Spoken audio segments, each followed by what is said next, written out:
বন্ধুরা সবাই কেমন আছো? আশা করি সবাই ভালো আছো। আমিও খুব ভালো আছি। তো আজকে আমি তোমাদের সাথে একটা রান্নার ভিডিও শেয়ার করব।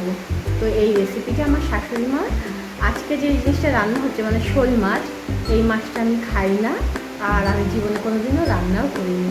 তো তোমাদের দাদাভাই এর আগের দিন একটা ভিডিওতে তোমরা দেখেছিলে, একটা মাছ ধরার চেষ্টা করেছিল ঘরের ভেতর থেকে, কিন্তু ধরতে পারেনি। তো উঠোনে বন্যার জলে না মাছ এসেছিলো। তো ভোরের দিকে তোমাদের দাদাভাই একটা মাছ ধরেছিল, শোল মাছ, খুব বড় না, মাঝারি। তো আমি সেই ভিডিওটা করতে পারিনি, সেই সময় আমি ঘুমোচ্ছিলাম, তোমাদের দাদাভাই আমাকে আর ডাকেনি। তো ওই বাড়িতে আমার শাশুড়ি মা শোল মাছটাকে কেটেছিল, কেটে ওরা একটু রেখেছে আর আমাকে কয়েক পিস দিয়েছে, যেহেতু আমি খাই না তো অল্প করে দিয়েছে। তো আমি সেই মাছটাই রান্না করেছি আজকে। কিন্তু আমি তো শোল মাছ খাইও না সময় একটা ভালো, আবার রান্নাও করতে পারি না, কীভাবে রান্না হয় আমি জানি না। তো আমার শাশুড়ি মার কাছ থেকে আমি রেসিপিটা নিয়ে রান্না করেছি। তো চলো তোমাদের আমি ভিডিওটা দেখাই। এই রেসিপিটা যদি তোমাদের ভালো লাগে তোমরা বাড়িতে ট্রাই করো। তো চলো বেশি কথা না বলে ভিডিওটা শুরু করি। তার আগে একটা কথাই বলতে চাই, যারা নতুন দেখছো আমার এই চ্যানেলটাকে, তারা প্লিজ একটু সাবস্ক্রাইব করে দিও। আচ্ছা চলো এবার শুরু করি। দেখো আমার শাশুড়ি মা মাছটা কেটে কি সুন্দর পরিষ্কার করে দিয়েছে। আমি একটু নুন হলুদ মাখিয়ে কিছুক্ষণের জন্য মাছটাকে রেখে দিই। মাছটা ওদিকে আমি নুন হলুদ মাখিয়ে রেখে দিয়েছি, এদিকে আদা, শুকনো লঙ্কা, টমেটো আর জিরে শিলনোড়ায় ভালো করে মিহিভাবে পেস্ট করে নেবো।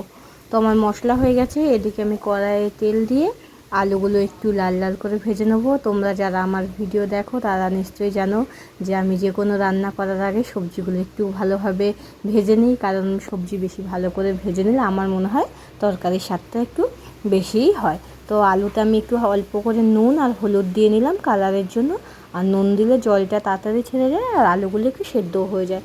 তো দেখো আলু প্রায় ভাজা হয়েই গেছে, কালারটা অনেকটাই চেঞ্জ হয়ে গেছে, একটু লাল লাল হয়ে গেছে। তো আমি আলুটাকে একটা পাত্রে তুলে নিলাম। এবার আমি মাছগুলোকে ভেজে নেবো একে একে। মাছও কিন্তু আমি একটু কড়া করেই ভাজি, খুব কাঁচা কাঁচা ভাব রেখে ওরকম সাদাভাবে ভাজি না, অনেকটা লাল লাল হয় তখন আমি মাছটা নামাই। এই দেখো অনেকটাই লাল লালভাবে হয়ে গেছে, এখন আমি মাছটা নামিয়ে নেবো। তো মাছটা নামানোর পর আমি কড়াইয়ে সর্ষের তেল দিয়ে তাতে শুকনো লঙ্কা, তেজপাতা আর জিরে ফোড়ন দিয়ে দিলাম। ফোড়নটা যখন একটু হলো তখন আমি মশলাটা যেটা করেছিলাম আদা, জিরে, লঙ্কা আর টমেটো দিয়ে, তো সেই পেস্টটা দিয়ে একটু নেড়ে চেড়ে আমি নুন হলুদ দিয়ে কিছুক্ষণ কষিয়ে নেব। তারপরে আমি সেই মশলা ধোয়া জলটা অল্প করে একটু দিয়ে আবার একটু নাড়াচাড়া দিয়ে নেব। তারপরে ভেজে রাখা আলুগুলো মশলায় দিয়ে ভালো করে কষিয়ে নেব। যখন আলু থেকে হালকা জল ছাড়বে এবং সেই জলেই আলুগুলো অনেকটাই 50% মতন সেদ্ধ হয়ে যাবে, তারপরে আমি দিয়ে দেবো জল। তো জল দেওয়ার পরে আমি গ্যাসটাকে হাই ফ্লেমে দিয়ে ঝোলটা অনেকক্ষণ ফুটিয়ে নেব। ফোটানোর পরে আমি ভাজা মাছগুলো ঝোলে দিয়ে দেবো, দিয়ে একটু নাড়াচাড়া করে আবার একটু তরকারিটাকে হতে দেবো। কিছুক্ষণ আমি রান্না করে নেব।